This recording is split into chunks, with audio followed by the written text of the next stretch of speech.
ey hey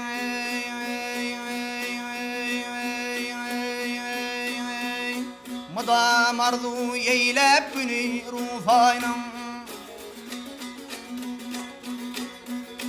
Madam arzu eylep günü rufanım Mübarek cemalın görebilmedim o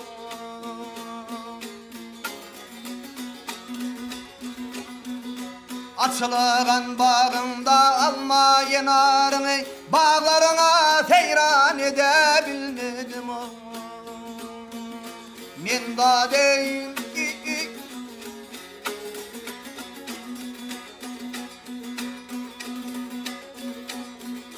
Aşık doymaz mağsuğunun yüzünden Aşık doymaz mağsuğunun yüzünden Keşke haber barım alsam özünden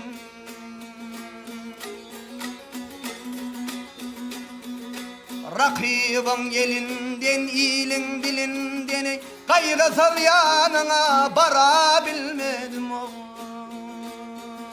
Men da deyim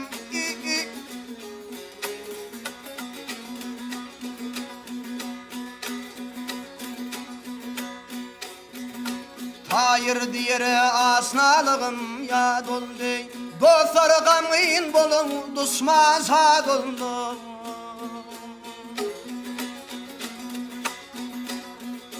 Men bilmenim yalnız yürek o daldım Doğam hizmatın dey durabilmedim o Men da deyim